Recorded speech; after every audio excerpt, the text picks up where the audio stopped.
Bueno, entonces comenzamos. Ayer fue el famoso ayuno del 10 de Tebet, que hablamos la vez pasada, ¿sí?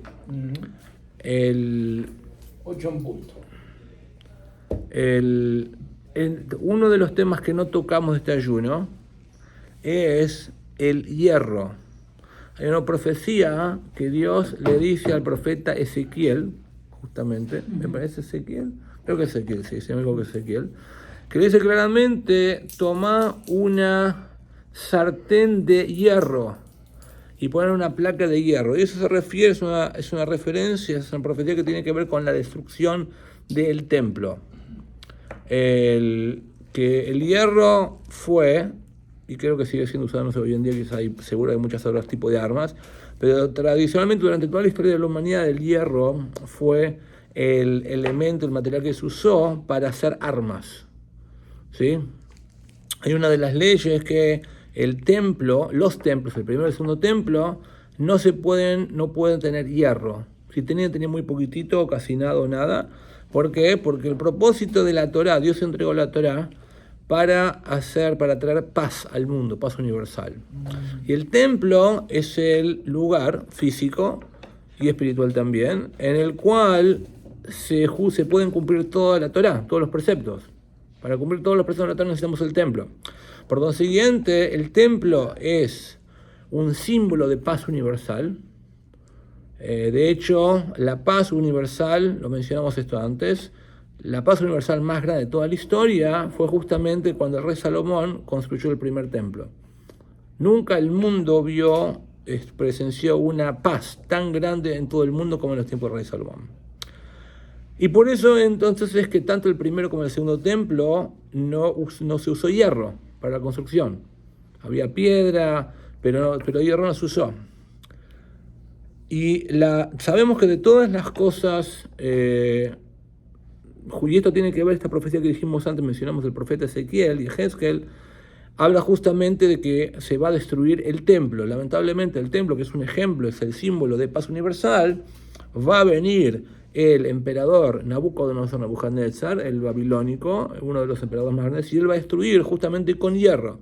Esa es la profecía, así que esta placa de hierro, esta sartén de hierro. Sin embargo, sabemos que en la Torá, Dios cuando creó el mundo, creó lo bueno y en contraposición de eso, lo que no es bueno. Todo tiene su parte opuesta. Así como existe una bondad para el bien que uno puede hacer, existe una bondad del mal. Que existe una severidad buena, existe una severidad mala. Todas las cosas están creadas para bien y tienen su opuesto, que son la misma cosa, pero se hace para mal. La severidad buena puede ser la educación de un padre a un hijo. Exactamente, muy buen ejemplo, correctamente, señor. Muchas gracias. A veces una persona tiene que ser severa consigo mismo también, por ejemplo, otro ejemplo. Pero la cosa es que, sí, eso, el Morpheus, hay que muy al lugar. Otro buen ejemplo. Muy al lugar. No solamente que es buen ejemplo, sino que es muy al lugar ahora, para cierta gente, no para todos, pero y entonces, ¿cuál es la parte buena del hierro? ¿Cuál es la contraposición, lo opuesto al hierro de la parte buena? El hierro dijimos que se usa para mal. Siempre se usa para la guerra, que esto que lo otro. Lo bueno del hierro está dicho, en la Gemara dice, la Torá dice, que un sabio de la Torá, una persona que conoce mucho de Torá, tiene que ser de hierro. Significa que la Torá, por cuanto que es la Torá de la verdad, se llama Toiras Emes Torá Temet, la Torá de la verdad. Cuando uno está hablando de la verdad, no puede ser así infantil, no puede ser débil, al contrario, tiene que ser con fuerza, con una fuerza, y no fuerza, sino con una fuerza de hierro tiene que ser. El hierro tiene la habilidad incluso de cortar una piedra, es un elemento muy, muy fuerte, ¿sí? Lo mismo cuando la Torá tiene que estudiarse y después tiene que aplicarse de una manera férrea, de una manera fuerte, 100%. Así como cuando una persona en la práctica, una persona toma en su vida diferentes cosas, una persona elige esto, elige lo otro, una profesión, un trabajo, qué sé yo, una relación, amigos, lo que sea, y todas las cosas que tiene la persona en su vida, la persona no la puede, a veces las agarra, pero hay un poquitito cambia, que esto, que lo otro, o hay veces que una persona toma una decisión fuerte en su vida, que no lo deja más. La Torá, por cuanto que es la Torá de la verdad, es la única verdad en la que existe 100%, entonces por eso es que una persona, eso significa lo que os digo, un sabio tiene que tener esa fuerza de hierro. La persona es que inamovible, no se puede mover de lo que está. Una persona dice, esto es judaísmo, la persona no puede decir, sí, a veces yo como kosher, a veces no como kosher. A veces me pongo tefilín, a veces no me pongo tefilín, a veces hago el bien, a veces no. No, la persona esto es, lo único, cuanto más la persona funciona de esta manera, el judío funciona de esta manera, entonces más obviamente que Dios le da todas las cosas buenas a esa persona, de la misma, Dios responde como nosotros funcionamos. Dios nos puede dar las cosas de una manera también así, como se dice en inglés, wishy-washy, que la persona a veces sí, a veces no, o nos puede dar las cosas, hay gente que uno no entiende cómo puede ser, hay familias que tienen, hay muchas riquezas, gente que hizo fortunas en la historia de la humanidad, pero todas esas fortunas se perdieron. Hay ciertas familias, no sé el porcentaje, no sé cuánto es, que tienen desde hace muchísimos años, generación tras generación, los Rothschild, por ejemplo, Rothschild, ¿sí? No sé de cuántas generaciones de hace más de 200 años atrás, Rockefeller, esto no sé cuánto, no sé quién, pero sé que hay familias quizás de hace cientos y cientos de años que generación tras generación tienen una abundancia y no se pierde eso, ¿sí? No es como la típica Argentina, que en Argentina es todo, viste, para abajo, para arriba, para abajo, para arriba. Tobogán, sí. Sube y baja, no tobogán, perdón. Entonces, eso es lo mismo. Entonces, Dios contesta justamente a la gente cuando una persona dice, bueno, yo, Dios, con voluntad férrea, voy a empezar, no voy a perder un solo día de tefilín. Entonces, la persona de repente, Dios le contesta de la misma manera. Yo te voy a dar no solamente idea, sino que va a ser constante y vas a ver con la solidez de lo como yo hago. Obviamente que Dios es la esencia de la fortaleza, la esencia del amor, la esencia de todo. Entonces, Él da la cosa de la mejor manera. Y eso tiene que ver específicamente con, justo tuvimos ayer, fue el ayuno del 10 de Tel, que conmemoramos la destrucción del templo, el cual fue destruido con hierro. Eso tiene que ver justamente con la llegada del Moshiach. Cuando llegue el Moshiach, todo el mundo va a tener esta solidez.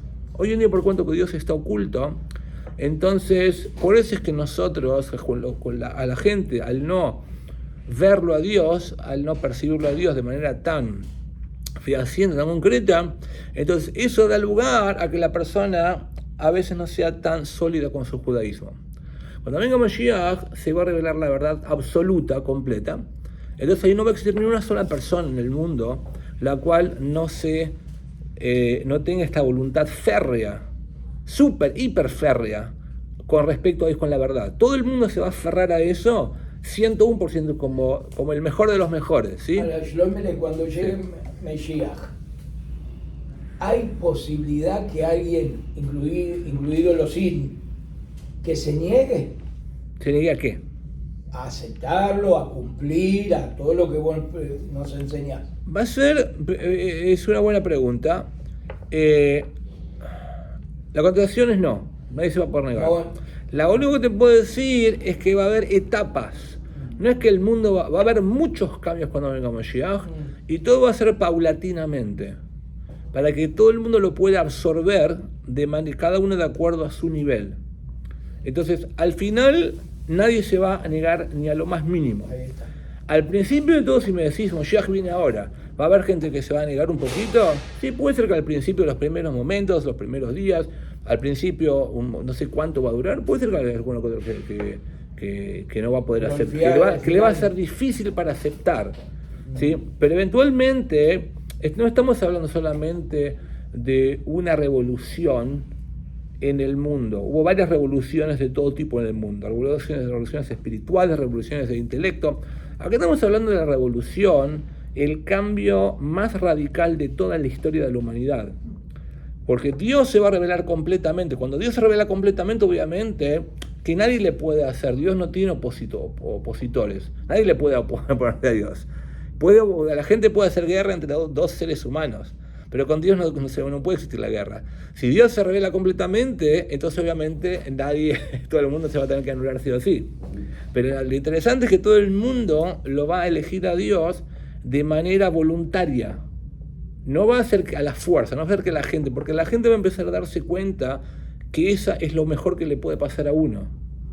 Entonces, hoy en día la gente dice, prefiero tal o cual cosa. Vamos a hablar un poquito de eso. Entonces, vamos a hablar ahora un poquito más de eso. Por eso es que justo, entonces, dijimos que el Beit HaMikdash, el tercer templo, cuando venga Moshiach, va a ser construido con hierro. Dijimos antes que los primeros 2 templos que hubo, el primero y el segundo, no se construyó con hierro, no había ningún elemento de hierro, porque el hierro tiene que ver con las armas. Las armas significa para hacer exactamente lo opuesto que la Torá y el templo son, que es para hacer paz universal. Pero por cuanto que hay una otra versión del hierro, que es cuando una persona tiene una solidez, una voluntad férrea para apegarse a lo que Dios quiere hacer, entonces eso no solamente es bueno, sino que es extremadamente bueno. Y cuando venga Mashiach, justamente todo el mundo va a estar de esa manera. Por consiguiente, el tercer templo sí se va a construir con hierro, para mostrar la transformación de incluso las peores cosas que hubo, que fueron las armas, las matanzas. Todo eso se va a transformar en una voluntad férrea en hacer lo que Dios quiere, lo mejor de lo mejor. El tercer templo sí se va a hacer con eso. Y todo eso tiene que ver justamente el 10º día del mes judío de Teves, que fue ayer. Conmemoramos la destrucción del templo, el sitio, el rodear la ciudad de Jerusalén, el comienzo de la destrucción del templo verdaderamente. Esto cae justamente en la porción de Vayejí. Vayejí justamente es la última, esta semana leemos en la Torá, la última porción. Terminamos el Génesis, el primero de los 5 libros de Moisés es Génesis, Bereshit. Y justamente la última de todas cae justamente esta semana. ¿Qué conexión? Todos los eventos están conectados. Cuando termina cada libro de los 5 libros de Moisés, al final del libro decimos 3 palabras. ¿Alguien sabe qué 3 palabras que decimos? Venit Hazek. Sí, fuerza y te fortalecerás. Perdón, ¿cómo es? Fuerza y te fortalecerás. Significa que... Sí. Se dice una sola vez, no 2. No, pero para entonces, lo que ocurre es que cada vez que terminamos el libro de la Torá nos da una fuerza especial, ¿sí? Y este concepto que acabamos de mencionar, que la mencionamos un poquito el otro día también cuando hablamos del 8, 9, pero principalmente del 10, cuando el sitio de la ciudad de Jerusalén, de Yerushalayim, cuando Nabucodonosor sitió la ciudad de Jerusalén, en la práctica, ¿se acuerdan ustedes? Hablamos de que nadie murió. Dios nos dio una mera advertencia de lo que podía pasar. Al final ocurrió terminando que sí, murieron mucha gente, lamentablemente, y fue una destrucción tremenda. Sin embargo, al principio, el comienzo de la destrucción no fue nada malo. Cuando empezaron, significa que Dios, cuando nos da las advertencias, nos las da con amor. Si se acuerdan, hablamos de eso, ¿sí? Dios nos dice, eso fue la advertencia, ese fue el comienzo de toda la destrucción. Sin embargo, en esa advertencia había un amor muy grande, más fuerte que en los otros momentos posteriores. Y ahí se ve claramente cómo Dios, por eso es que Dios no hizo que no le pasara nada malo a ningún judío. Y solamente los malos rodearon la ciudad de Jerusalén. El enemigo rodeó, pero no le pasó nada malo. Lo mismo cuando Dios nos da una advertencia. Las advertencias, como todas las cosas que hace Dios, son con un amor infinito tremendo. Hasta tal punto que uno lo puede sentir, que por más que me estoy diciendo cosas malas, no estoy escuchando lo que Dios quiere, sin embargo Dios me da una advertencia de manera con amor, no me pasa nada. No me da, gracias a Dios, ninguna enfermedad, ninguna cosa. Al contrario, Dios me está diciendo, mira, esto es lo que nos muestra la realidad. Dios no es lo que Dios hace, nos muestra la realidad lo que va a pasar. Si te caes una persona, un ciego, una persona que no ve, de repente está caminando, puede caerse por la razón que sea, hay una piedra que esto que lo hace puede caer. Entonces lo único que viene otra persona y le dice, mira, viene una piedra. La persona, el ciego tiene el libre albedrío de elegir si escuchar a la persona que le dice, mira una piedra o no.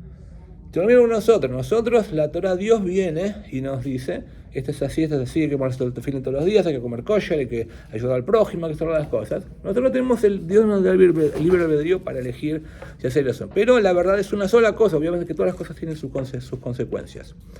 Ahora bien, ¿qué tiene que ver esto con la porción de Vayejí? Vayejí es el momento justamente en el cual termina todo el Génesis, y esto nos da una fuerza para todo el resto de los otros libros de la Torá, el primero de todos los libros Génesis, el primero de los 5 libros de Moisés, y nos da una fuerza para continuar y mejorar, perfeccionar todos los otros libros del todo, durante todo el año que estudiamos toda la Torá, leemos toda la Torá, y de una manera de hierro, como dijimos antes. En otras palabras, así como conmemoramos recién en esta porción semanal la destrucción del templo, pero Dios no nos hizo nada malo. Dios no solamente nos advertía, y nos advertía con amor, que no pasa nada malo. Lo mismo es ahora cuando estamos terminando esta porción semanal. ¿Qué ocurre en esta porción semanal? ¿Alguien sabe lo que ocurre en esta última porción de Génesis? ¿Cómo se llama la porción que leemos este Shabbat? ¿Alguien sabe? Vaigash. Le pegaste en el palo. ¿Cuántas veces Messi? Es el Lautaro Martín. ¿Cuántas? Di María. No, Di María. No, la Di María la ¿Ah? Vallejí estudió, él se preparó. Se preparó antes. Cuando ibas a la escuela te preparabas para un examen, ¿no? Él se prepara, él es el traga.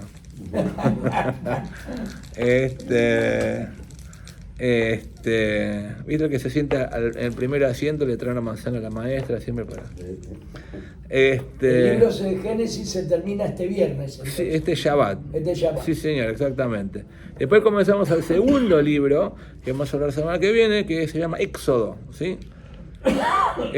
No la película con Paul Newman, si no me equivoco, sino... Terrible esa película. ¿Te acordás de esa película? Con Richard Burton, me parece. ¿No? Paul Newman, creo. Bueno, qué sé yo. Una reciente, ¿no? No, qué recién. Sí, como 5 años atrás. No. Hicieron la remake. Bueno, no sé, remake, no sé, remake. sí. No. Pero Éxodo es vieja, la original. No. La original no, estoy hablando de la De original. los No 70, No, Horrible. de los 60 me parece, incluso, no sé, bueno.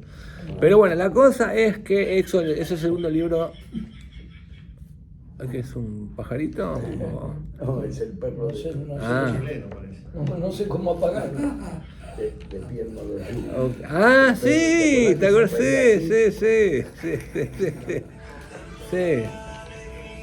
Bueno, estamos. Música de fondo tenemos. No puedo apagarlo. Ponerlo en sala. Tenés un botoncito, los iPhone tienen un botoncito No, está al el lado. mirador, pero quiero buscar Éxodo en Google y Ah. aparecen esas cosas con sonido. Ok. Disculpen. Bueno, entonces termina esta porción. Entonces decimos que al final de terminar esta porción nos da una fuerza de que para todo el resto del año. ¿Cuál es esta fuerza? Justamente es esta advertencia que Dios nos da, pero de manera amorosa. ¿Qué significa? Que todas las cosas malas que pasan, justamente fallece en esta porción que se llama Vallejí y vivió, muere Jacob vino. Muere el tercer patriarca, el tercer judío que existe en la historia, ¿sí? Abraham, Yitzhak y Jacob. Jacob fue el tercero, que todos los judíos, su nombre también tenía, además de Jacob, se llamaba Israel, y nosotros nos llamamos Israel, los hijos de Israel. A los 147 años. Lo siento exactamente. Entonces, de eso trata toda esta porción, justamente. Y a pesar de que él fallece, ¿cómo puede ser? La pregunta es, una de las preguntas, podemos hacer varias preguntas. Una de las preguntas es, ¿cómo puede ser que él fallece y el nombre de la porción semanal de la Torá se llama y vivió? Vallejí significa y vivió Jacob en la tierra de Egipto. El nombre de la porción indica y está concentrado en el nombre de la porción todo el contenido de lo que hablamos en la porción semanal. Si la porción se llama Vallejí, vivió, ¿cómo puede ser que toda la porción hable de cómo murió? Exactamente lo opuesto. Si uno se fija en otras porciones de la Torá en Génesis, en el comienzo creó Dios los cielos y la tierra, habla de la creación. La segunda porción de la Torá se llama Noaj, habla de lo que pasó con Noaj, el diluvio. Así son la mayoría de las porciones. En este caso parece ser exactamente lo opuesto. ¿Cómo puede ser? La contestación es que Rashi lo trae justamente, lo que la Cámara dice, lo que el Talmud dice, que realmente Jacob vino no murió. Pareció como que moría, pero no murió. Verdaderamente vivió. Y el hecho de que vivió, justamente, esto nos da una fuerza la Gemara del Talmud dice, así como su simiente, sus descendientes están con vida, así también él está con vida. ¿Qué significa? Hay varias preguntas. Tenemos que hacer, vamos a empezar un poquito a profundizar este tema. La Gemara dice claramente que Jacob no murió. Cuando dice no murió, a pesar de que hay alguna que otra explicación, hay varios comentaristas, uno de los comentaristas dice, algunos de los comentaristas dicen que espiritualmente no murió. Sin embargo, hay varios comentaristas y muy fuertes que dicen que no murió físicamente. Sigue vivo, continúa vivo. Y la Gemara dice, está vivo espiritualmente. No solamente espiritual, físicamente, física y espiritualmente, los dos está vivo. Como llamaban a mí, ¿no? Entonces, ahí está un muy buen ejemplo. Entonces, el Midrash dice que hay varias personas en la historia las cuales no murieron. No solamente no murieron espiritualmente, sino que estamos hablando físicamente. Parecen que murieron, pero no murieron al final. Todos viven. Entonces, pregunta la Gemara, el Talmud pregunta, pero ¿cómo voy a decir que no? Si la Torah dice en esta porción claramente que murió y lo embalsamaron. Ahí acá, lo embalsamaron, la Torah dice, uno se fija en los versículos, lo embalsamaron, entonces murió. Si nadie lo embalsama en Egipto, era la costumbre de embalsamar a la gente que muere, lo embalsamaron y dice que después lo fueron a enterrar a Hebrón con sus padres y abuelos, Abraham y Isaac. Entonces, murió, ¿cómo me decís que no? Entonces la contestación dice, contestando la Gemara, dice, Nidme, pareció como que estaba muriendo, pero realmente no murió. Hizo parecer a la gente que moría, pero realmente no estaba muriendo. ¿Lo embalsamaron vivo entonces? Exactamente, lo embalsamaron, correcto, exactamente. La definición de vida, hay que entender, verdaderamente no fue un embalsamar como cualquier otra persona, porque no se puede embalsamar con la Torah. ¿Quién era? Jacobo vino, Yanko vino. Entonces, si no te tienes que parar, dame. No, para darle el honor. Ok. Voy a poner 8:30, que llegó 8:30. Pues nosotros llegamos 7:30, no se puede llegar 8:30. Eso depende de quién Porque lo no trae. hay 10 minutos Depende de quién No lo sabes trae. lo que me pasó. Anotate. Ok. No, Bueno, después hablamos, por Bueno, favor. eres igual que yo y todos Ok, aquí. después hablamos, por Después. favor. Ok. Y todas las veces que tú has Bueno. llegado tarde, Está grabando. Ok. que se grabe. Ok, bueno, entonces Que llega siempre bien. este es para él, para don No, Carlos déjame Sawicki. anotarme. Ok, entonces lo que significa es que Jacob vino por un lado, dice claramente la Torah que no murió, no falleció. Te lo digo en la cara. No falleció físicamente, no es solamente un concepto espiritual, sino que es un concepto físico, no falleció. ¿Cómo entenderlo? La Torah dice, el Midrash dice que hay varias personas las cuales no murieron, y se refiere a la Torah físicamente, como dijo recién Alberto acá. En total son 10 personas, 9 hombres y una mujer. Ahí está, perfecto, excelente. ¿Quién fue la mujer? Creo que fue Patia. No, Pasia es otra, hay más de una mujer, hay más de... No. Una es Serach Bas Osher, la tuvimos la semana pasada, la hija Serach, la hija de Osher, la nieta de Jacob. Bueno, la cosa es que en la práctica de gente que no muere, es el punto principal que estamos hablando acá, así como Dios cuando creó al ser humano, lo creó inmortal para que no muera. En este momento, la mayoría de gente muere porque Adán comió del fruto y eso trajo la muerte al mundo. Pero ahora cuando venga Mashiach, vamos a volver todos a ser inmortales. Y acá dice claramente, la Gemara dice, y Rashi lo trae claramente, que Jacob no murió. Pareció como murió, pero no murió. Ahora, si queda bien establecido que Jacob no murió, ¿sí? Tenemos diferentes preguntas, varias preguntas que contestar. Primero, cuando dice la Torah que los días de Israel se acercaron a la muerte. Se está hablando, se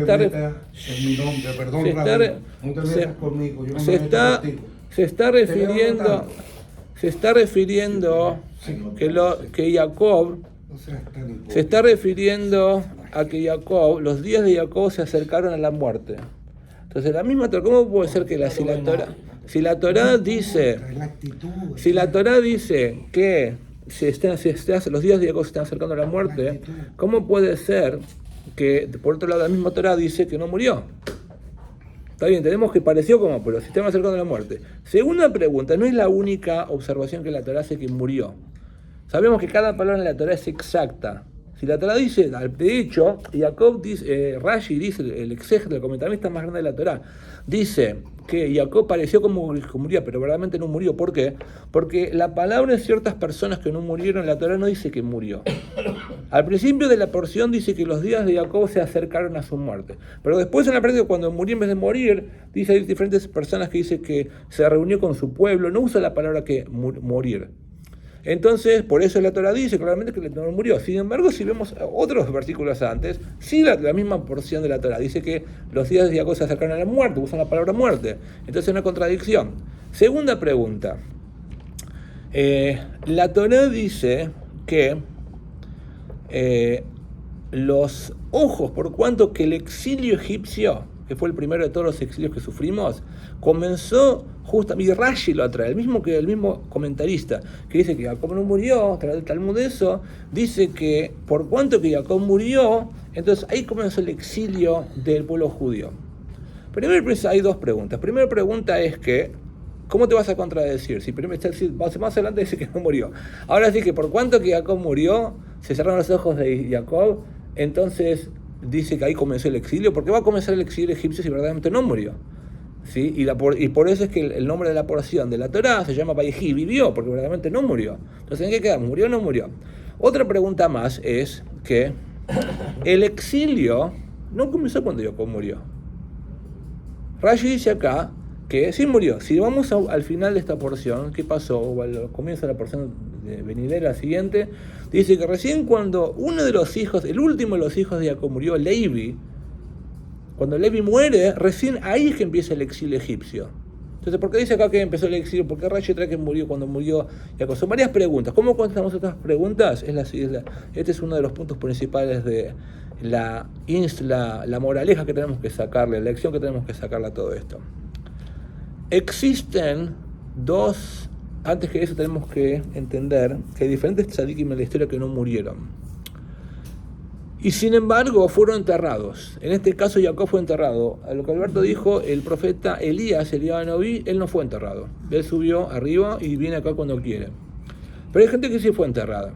También ocurrió esto con el siervo de Abraham Avinu. Correcto, exactamente, Elías, correcto, Pero sí señor. ¿viene cuando quiere el alma o con cuerpo y todo? Muy exacta, ese es el énfasis. Y con el cuerpo.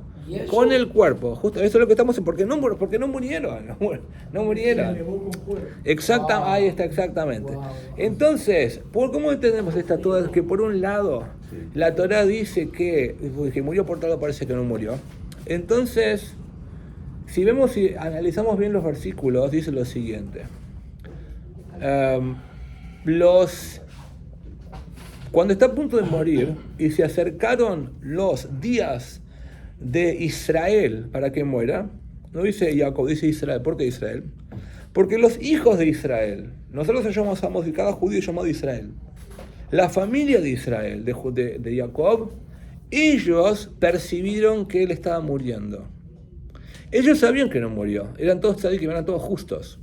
Todos los hijos, todas las tribus, los 12 hijos de Jacob, de Israel, eran todos justos. Y sin embargo, ellos empezaron a sentir como que el padre murió o estaba muriendo. Significa que es un problema de percepción.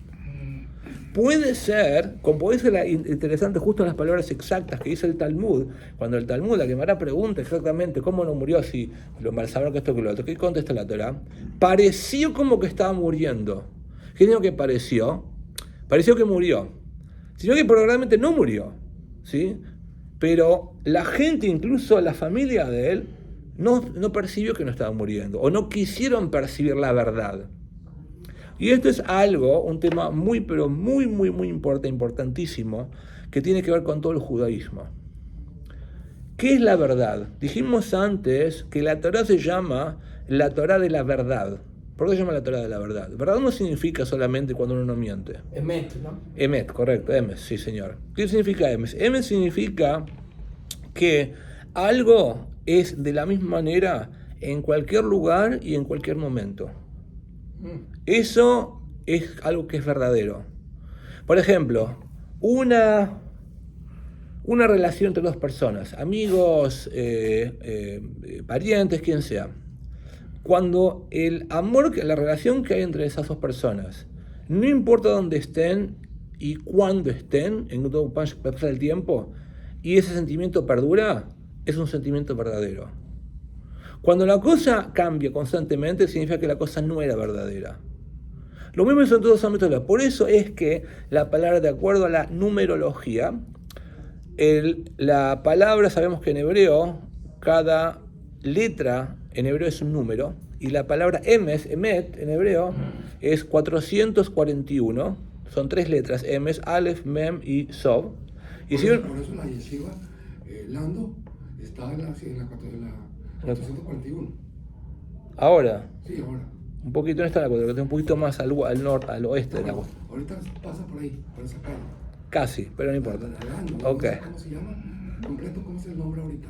Yeshiva, antes de Yeshiva Lando, y ahora es otro nombre. Sí. Lek, Sí. Educational Center, sí señor. Entonces, la palabra em es verdad en hebreo es 441. Si uno suma 4 más 4 más 1, ¿qué número da? 9. 9. Significa que emet, verdadero, algo verdadero que es verdad, el número 9 tiene una peculiaridad. Aquel que conoce un poquito de matemática sabe que el único número que no importa por cuánto uno lo multiplique, siempre va a terminar dando 9. 9 por 9 es 81. 8 y 1 es 9. 9 por 4 es 36. 3 y 6 es 9. ¿Sí? No importa por cuál número lo multiplique, siempre el 9 por cuanto que es verdad, para explicar y entender el concepto de que verdad es algo que no importa cuántas veces uno lo dé vuelta de aquí para allá en tipo en espacio, siempre termina siendo el mismo, lo que es algo verdadero. Por consiguiente, eso es lo que es la Torah verdaderamente. Si uno se fija, la historia de la humanidad cambió, el ser humano cambia constantemente durante toda la historia. La Torah es lo único que no cambió. Los judíos que venimos cumpliendo la Torah, venimos cumpliendo exactamente la misma Torah, somos la única cultura en toda la historia de la humanidad que no cambiamos en absolutamente los mismos preceptos que nos entregaron a nosotros en el monte de Sinaí, son hace más de 3.300 años atrás, son exactamente los mismos preceptos que los venimos cumpliendo acá y en todo el mundo, todos los judíos. Los tefilim son los mismos, kasher los mismos, somos la única cultura en toda la historia de la humanidad que es así. Todas las otras culturas cambiaron. Los católicos cristianos antes iban, que el séptimo día de descanso era el sábado, y después, hace 400 años atrás, no sé cuántos años atrás, cambiaron el domingo. Todas las religiones Los árabes cambian. también han cambiado algo. ¿Cómo? Los árabes también cambiaron. Constantemente todos cambiaron, de alguna manera. No Acá se daban los negocios los domingos en los 1960s y 70s. Claro, justo bueno. Domingos no se podía abrir. Bueno, es así, todas las culturas, nosotros no somos la única cultura que no cambió en cierta cosa, no cambió en nada, ese es el punto. Eso le da un tono de emes, de verdadera la cosa. ¿Por qué? Porque viene de Dios. Verdaderamente lo único que es 100% verdadero, completamente verdadero, es solamente Dios. El resto, todos tienen un nivel de un poquito quizá la cosa no es así, pero Dios es exacto, es inmutable y es eterno. Entonces la Torah de él, cuando un judío cumple la Torah, también es eterna, es 100% eterna. Entonces, sin embargo, está la Torah, que es la Torah de la verdad, y después está la percepción de los seres humanos. Entonces, los hijos de Jacob, de Israel, Jacob y Israel es la misma persona, y la gente les pareció a ellos como que Jacob estaba muriendo, pero no murió verdaderamente. La verdad es que no murió. Por eso dice claramente que Jacob no murió, Rashi lo trae. Porque en los otros versículos dice como que realmente que murió, que esto, que lo otro, porque eso estamos hablando de la percepción de ellos. Hay dos partes, dos caras de la moneda. Y el concepto es que una persona tiene que saber que la verdad, entre otros tantos conceptos que podemos aprender de acá, es que la verdad, si uno se tiene que fijar en la Torah lo que dice. La Torah viene diciendo lo mismo desde hace miles y miles de años. La Torah habló, por ejemplo, no sé cuánta gente sabe, pero la Torah ya habló de un pararrayos hace 2000 años atrás. El pararrayos, si le preguntas a cualquier persona, lo inventó Benjamin Franklin. ¿Sí? Sin embargo, en la Torah está escrito, hay una Tosefta que habla de un pararrayos hace 2000 años atrás. La Torah habla de electricidad. O sea, la Torah es la verdad La verdad siempre siempre fue, es y va a seguir siendo la misma. No es que antes no había rayos para rayos, electricidad o esto o lo otro. Siempre fue, siempre hubo. Lo que pasa es que el ser humano, la mayoría de seres humanos no sabían de eso. Sí, ¿qué iba a hacer? Una pregunta, no me lee. Vos decís, en la Torá está esto, está lo otro, está todo lo de la humanidad. Personalmente, ¿corroboraste, la leíste de la A a la Z la Torá? ¿Corroboraste que sí dice para rayos? Sí. ¿O es lo que te han enseñado a vos? No. Hay cosas que no solamente yo, mucha gente. Yo lo leí perfectamente, hay una Tosefta que te la puedo traer ahora. Confío en tu La palabra. leo exactamente, que habla exactamente, hay una Tosefta que habla de avoides, de kishuf, de magia negra o de idolatría. Y dice que hay ciertas cosas, hay una diferencia de categorías que la Tosefta habla de. Hay cosas que son idolatría o magia negra, que está prohibido por la Torá, y hay cosas que parecen ser magia negra o idolatría, pero verdaderamente no lo son. Uno de los ejemplos de eso que trae para decir que parece que no lo es justamente que en un gallinero, cuando le ponen un palo de hierro arriba, eso parece que tiene que ver con magia negra o idolatría, pero no tiene nada que ver. Así Eso lo explica. y lo dicen exactamente que eso es para que cuando cae un rayo no le pase nada a los gallos que están adentro, a las gallinas que están adentro. Eso hace 2000 años que está escrito, ¿entendés? Y la mayoría del mundo, el 99% de la humanidad, dice, no, este es un concepto recién creado hace 200 años atrás. Hay muchas cosas así, no es la única. La Torá habla de todas las estrellas que hay en nuestra galaxia, por ejemplo. El número exacto, que las últimas computadoras dicen el mismo número, al detalle, no estamos hablando someramente. La Torá lo está diciendo hay muchísimas cosas así La también. tecnología hace 3.300 años, ¿cómo sabían? Pero justamente ahí está, por eso. No había telescopio. Ahí está, hay muchísimas cosas. Podemos hacer varias clases solamente todas las conexiones que hay entre la ciencia y la religión. Pero Perdón. También creo que en la Torá se investigó y está claramente lo de las dos torres gemelas. sí, claro. Los aviones gigantes. Sí, hay muchos temas yo esto me refiero solamente a la parte de la ciencia que la Torá dice. Si uno se quiere referir a las profecías, que es otro departamento completamente diferente, es la misma Torá, pero es otra parte de la Torá. Hay hay una cantidad gigantesca de profecías que se cumplieron a la perfección que la Torá dijo hace miles de años atrás, las torres gemelas, muchísimas cosas. Obviamente, ¿cuál es la lección que sacamos a todo esto? No hay que sorprenderse solamente sin que la sorpresa traiga un cambio dentro de nosotros. Cualquier cosa, cuando uno aprende cualquier cosa de la Torá, la palabra Torá viene de la palabra Jorá, lección. El propósito de la Torá es que nosotros cambiemos algo, saquemos una lección, saquemos el jugo de la Torá y cambiemos, mejoremos nosotros. Entonces la sorpresa es esto que es tan grande, que la Torá, sí, la ciencia, las profecías, que esto, que lo otro, todo es bueno. Pero ¿cuál es el punto? El punto es que si una persona vivimos en la mentira, el Zohar dice también que este es el mundo de la mentira. Y el Zohar le fue escrito hace 2000 años atrás también por Rabbi Shimon Bar Yochai, uno de los tzadikim más grandes de la historia. Entonces, de los justos más grandes, de los rabinos más grandes de la historia. Entonces, ¿cuál es la lección que sacamos? Que una persona se tiene que dar cuenta que vivimos en un sueño ahora. Por más que hay cosas, estamos acostumbrados a vivir de una manera, y crecimos de una manera en una sociedad, que esto, que lo otro, perfecto, y Dios nos puso en el cielo crecer de esa manera. Uno no tiene que culparse a sí mismo porque Dios nos dice, pero al mismo tiempo Dios nos da todas las herramientas para que uno se pueda dar cuenta cuánta mentira hay dentro de uno y en el mundo en general, fuera de uno también. Y cuánto, lo mejor de todo y lo más lindo de todo, cuánto una persona puede llegar a la verdad de la Torá. Y Dios que todo el propósito de la creación es para que cualquier persona en cualquier momento y en cualquier lugar se pueda aferrar a esta Torá. No a la percepción humana, sino a la verdad verdadera de la Torá. Estamos acostumbrados a vivir en un mundo de mentiras. Lo que dicen las noticias le creemos, lo que dicen los políticos le creemos, lo que pasa aquí, lo que pasa allá. Nosotros dentro de nosotros mismos, a veces nos mentimos a nosotros mismos, creemos que la cosa... Verdaderamente todos estamos constantemente pudiendo llegar a ver la verdad, no lo que nuestra percepción nos dice. Y ese es el punto principal, la lección que sacamos para todos. Por eso terminamos esta solidez que estábamos hablando antes. de que es el hierro que un judío tiene que ser cuando estudia Torah, tiene que una voluntad férrea, como pasa cuando venga Moshiach también, y tiene que estudiar la Torah de manera sólida, con una solidez única también. Eso es exactamente que cuando uno se aferra a la verdad.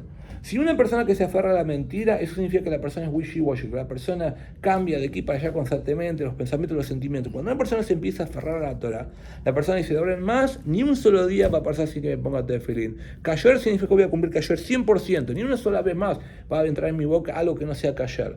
La Torah que estudio, eso va a ser lo principal de mi vida. Entonces la persona empieza a vivir y a vivenciar esa solidez que estamos hablando, que es lo que va a pasar cuando venga Mashiach. Cuando venga Mashiach, esa es la única. Hoy en día vivimos en un mundo es un mundo de la verdad, pero la percepción nos hace sentir como realmente hay un montón de mentiras, ¿sí? Sin embargo, muy pronto, en cualquier segundo ahora, se acaba toda la mentira. Deja toda la mentira. Si la persona, obviamente que cuanto mejor la persona dice, yo me quiero sentir de lo mejor, cuando venga Mashiach me quiero sentir de lo mejor. Si te quieres sentir de lo mejor, si nos queremos sentir de lo mejor, entonces aferrémonos ya mismo a la verdad. Ese es el punto.